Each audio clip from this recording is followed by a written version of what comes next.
ሰምተዋል? አፍሮ ሆሊላንድ አስጎብኚ የኢየሩሳሌም የትንሣኤና የእርገት ጉዞ ምዝገባ ወደ መገባደዱ ስለሆነ ያቀዳችሁ ሁሉ በጊዜ ኑ ይለናል። ለትንሣኤ ከሕማማት እስከ ዳግማ ትንሣኤ ለ13 ቀናት፣ ለእርገት በወርሃ ግንቦት ለ8 ቀን በተመጣጣኝ ዋጋ ተመቻችቷል። የሰላም ሁኔታ አያሳስቦ። የምንጎበኛቸው የጉብኝት መዳረሻዎች በሙሉ ፍጹም ሰላም ናቸው።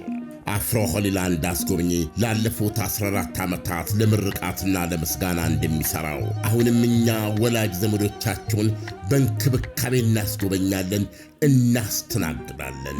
የእምነታችንን መጀመሪያ ቅዱሳን መካናቶች በዐይን እንደማየትና እንደመርገጥ ምን ደስ የሚያሰኝ ነገር ሊኖር?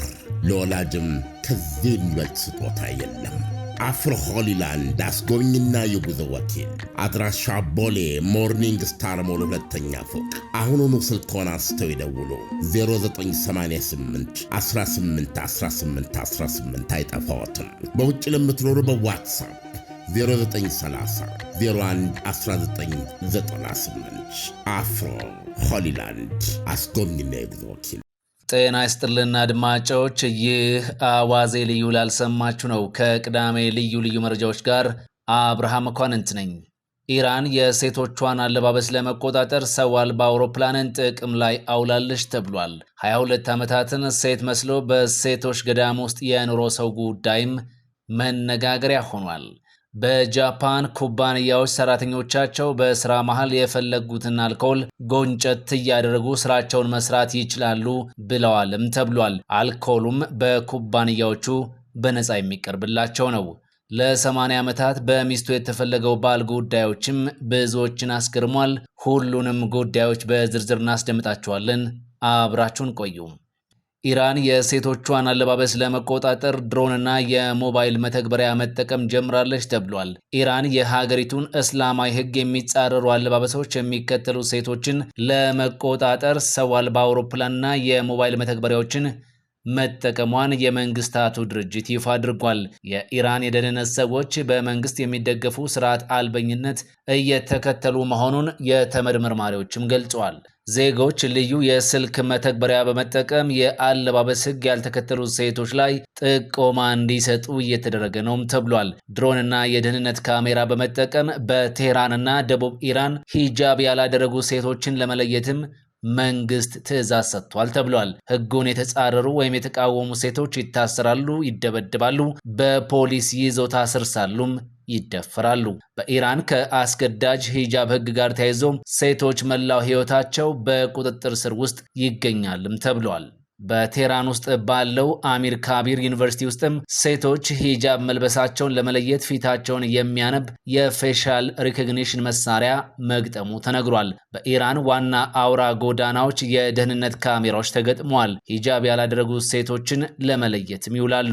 በተጨማሪም ናዛር የተባለ መተግበሪያ በመጠቀም የኢራን ፖሊስ ህዝብ ላይ ቁጥጥር እንደሚያደርግ ምርመራው ጠቁሟል። ይህም ታክሲ ውስጥ፣ ባስ ውስጥ፣ ባቡር ውስጥና አምቡላንስ ውስጥም ሳይቀር የሚደረግ ክትትል ነው ተብሏል። እስካሁንም 300 የሚደርሱ ሴቶች በዚህ ህግ ተይዘው ቅጣት ደርሶባቸዋል ተብሏል። ለ22 ዓመታት ሴት መስሎ በሴቶች ገዳም ውስጥ የኖረው ሰው ጉዳይ መነጋገሪያ ሆኗል። የሚረዳው ሰው አጥቶ ወደ ገዳም የገባው ሰው በመጨረሻም ጾታው ሲታወቅበት ከገዳሙ መውጣቱ ተሰምቷል። ፍራንክ ታቫሬስ የዶሚኒካን ሪፐብሊክ ሲሆን እናትና አባቱን በትራፊክ አደጋ ምክንያት ገና በህፃንነቱ ነበር ያጣው። ተንከባካቢ ያጣው ይህ ህፃንም በአቅራቢያ ወደሚገኝ አንድ የሴቶች ገዳም ያምራል። በገዳሙ ውስጥ ይኖሩ የነበሩ አንዲት እናትም ወላጆቹ የሞቱበት እና የሚንከባከበው ሰው እንደሌለ በመረዳት አብረውት እንዲኖር ይፈቅዱለታል። ረጅም ጸጉሩ፣ አፍንጫውና የፊቱ ቅርጽ የሴት መልክ የሰጠው ይህ ሰውም በገዳም ውስጥ ያስጠለሉት ህፃን ልጅ ጾታው ወንድ መሆኑን እንደማያውቁም ተናግረዋል። ሲስተር ማርጋሪታ በሚል ስም የሚጠራው ይህ ሰው ከትንሽ ጊዜ በኋላ ህፃኑን ያስጠለሉት እናትም ህይወታቸው ማለፉን ተከትሎ ይህ ሰው ህይወቱን ከሌሎች የመነኑ ሴቶች ጋር እንዲኖር ይደረጋል።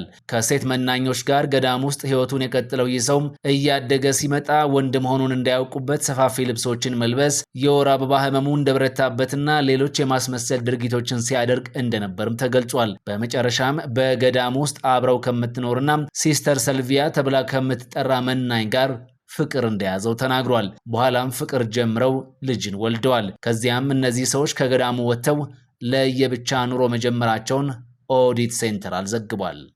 ለ80 ዓመታት በሚስቱ የተፈለገው ባል ጉዳይም ብዙዎችን አስገርሟል። ከተጋቡ ከጥቂት ጊዜ በኋላ ለወታደራዊ ግዳጅ የተጠራው ባል ያለበት አይታወቅም። ቻይናዊቷ ዱ ሁዜን ጓንዡ ግዛት ነዋሪ ሲሆኑ ሰሞኑን በ103 ዓመታቸው ሕይወታቸው ማለፉ ተገልጿል። ይህች ሴት በዚህ መንደር ያለመሰልቸት ከ80 ዓመት በፊት ጋብቻ የመሰረተችውን ሰው ከዛሬ ነገ ይመጣል በሚል በመጠበቅ ትታወቃለች። ነገሩ እንዲህ ነው። ሁዋንግ ጀንሱ ከተባለውና በ3 ዓመታት ከሚበልጣት ፍቅረኛዋ ጋር በ1940 ነበር ጋብቻ የመሰረቱት። ባሏ ጀንሱ በተጋቡ በጥቂት ጊዜ ውስጥ በወቅቱ ሀገሩን ከውጭ ወረራ ለመታደግ በሚል የትጥቅ ትግል ለማድረግ ኮሚንታንግ የተሰኘውን ቡድን ተቀላቅሏል። የአንድ ወንድ ልጅ አባት መሆኑን በትግል ላይ እያለ ያወቀው ባልየው በታሪክ አንድ ጊዜ ተመልሶ ልጁንና ሚስቱን ጎብኝቶ መመለሱም ተገልጿል። ይሁንና ከዚያ በኋላ ከዛሬ ነገ ወደ ቤቱ ይመለሳል በሚል በሚስቱ ሲጠበቅ የነበረው ሰው ደብዛው የጠፋ ሲሆን ሚስቱ ግን ሳትታክት ስትጠብቀው እንደነበርም ተዘግቧል። እንደ ዘገባው ከሆነ ሚስትየው የባሏን መጥፋት ያወቁ አፍቃሪዎቿም የፍቅር ጥያቄ ቢቀርብላትም ባሌ ይመጣል እያለች ስትጠብቀው ነበር ተብሏል። ይሁንና ባልየው በሚስቱና በሀገሪቱ መንግስት ቢፈለግም ያለበት እንዳልታወቀ ተነግሯል። ልጃቸው አድጎ ሀገሩን በመምህርነት ሲያገለግል ቆይቶ ከ2 ዓመት በፊት ሕይወቱ አልፏልም ተብሏል። ሚስትየው ባሏ በማሌዥያ ከዚያም በሲንጋፖር ታይቷል የሚል ወሬ መስማቷንና አንድ ቀን ወደ እኔ ይመጣል እንዳለች ሕይወቷ ከሳምንታት በፊት አልፏል።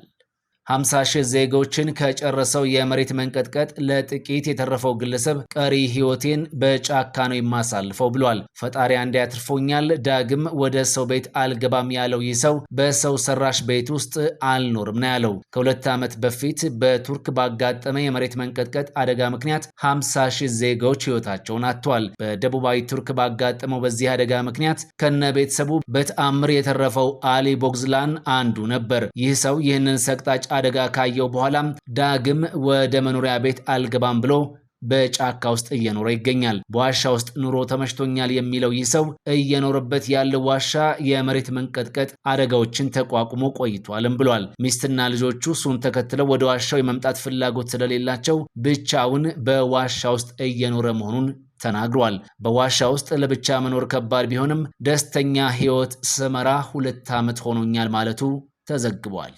ሰራተኞችን ለማማለል ከደሞዝ በተጨማሪ አልኮልና እረፍት የሚሰጥ ኩባንያ እንዳለ ተሰምቷል። ኩባንያው አልኮል የጠጡ ሰራተኞች ህመም ወይም ሃንጎቨር ከተሰማቸው እረፍት ይሰጣልም ተብሏል። በጃፓን በተለያዩ የሥራ መስኮች የተሰማሩ ኩባንያዎች እርስ በርስ ከፍተኛ ፉክክር በማድረግ ላይ ናቸው። በተለይም በመካከለኛና ጀማሪ ደረጃ ላይ ያሉ ኩባንያዎች ረጅም ዓመት በሰሩና ልምድ ባላቸው የንግድ ተቋማት ተጽዕኖ አለባቸው። ትረስትሪንግ የተሰኘው የቴክኖሎጂ ኩባንያም በጃፓኗ ኦሳካ ከተማ መሰረቱን ያደረገ ሲሆን ሰራተኞቹ እንዳይለቁበትና ልዩ ታለንት ያላቸውን አዳዲስ ተመራቂዎችን ለመሳብ በሚል ከደሞዝ ባለፈ መጠጥ በነፃ ለሰራተኞቹ ያቀርባል። አልኮል ጠጥተው ድካምና ህመም ያስቸገራቸው ሰራተኞች እረፍት ማግኘት እንዲችሉም ይፈቅዳል። ሰራተኞቹ በስራ መሃል አልኮል ጎንጨት ማለት ከፈለጉ በነፃ ይቀርብላቸዋል። ኩባንያው ይህንን የሚያደርገውም በስራቸው ውጤታማ እንዲሆኑ በማለት ነው